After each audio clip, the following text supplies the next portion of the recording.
So this reading is for entertainment purposes only. That's going to Divine Feminine and the Divine Masculine collectives for August 13th, 2026. So let's start with Divine Feminine. Divine Feminine is letting go of that need to base her internal stability on something external. She is letting go of that desire for money, love, and other things too. She is learning to feel secure and happy within herself. She is cultivating the self-love within in order to remain grounded and centered. The Divine Feminine is really unlearning that knee-jerk reaction of like getting overwhelmed with the triggers and spiraling at this moment. So as she works on that, the Divine Feminine is detaching from the ego and really shifting into that state of the observer. She is letting go of that need to manage other people's emotions too. As she learns to, again, be in her own body, the Divine Feminine is also noticing trauma she didn't even know was there. I feel as though the Divine Feminine is still working through people-pleasing trauma, and the more she works through that people-pleasing trauma, the more she realizes that she controls things in order to feel safe and secure within. And so she's letting go of that need to do that.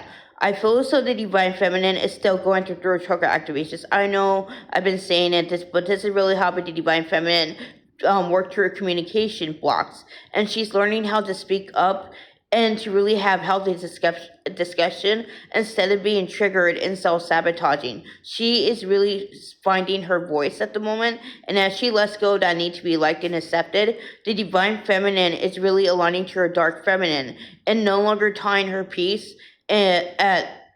toward like trying to manage things around her emotionally. And that's what I get for Divine Feminine. So this is what I get for Divine Masculine. Divine Masculine is overcoming the fear-based thinking that caused them to favor duty and obligation over choosing his heart. He is working through ancestral trauma that kept him in that feminine man template. And the more the Divine Masculine works through that feminized energy, the more he becomes proactive, and the more that he ends up letting go of that self-sabotaging trauma that caused him to play small. I feel as though the Divine Masculine is also working on being more assertive.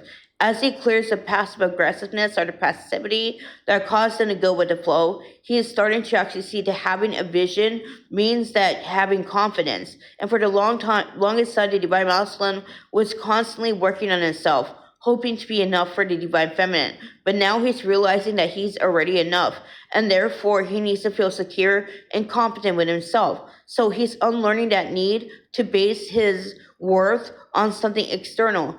As the Divine Masculine unlearns that thinking that his worth is only tied to being a provider, he is expanding in consciousness. He is expanding in a heart space. And as the Divine Masculine expands in a heart space, he is letting go of what no longer serves him so that he can be more in his heart.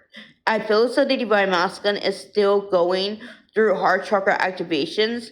As the armor around his heart dissolves, the Divine Masculine becomes much more centered in love-based energy. And that's what I give for Divine Masculine. If you haven't already, like this video, subscribe to my channel. I post updates about twin flames often. If you want to book a personal reading with me, you can DM me, or you can receive the Divine Calendar link on my page. Payment will be asked for at the beginning of the session. I'll see you another time. Namaste.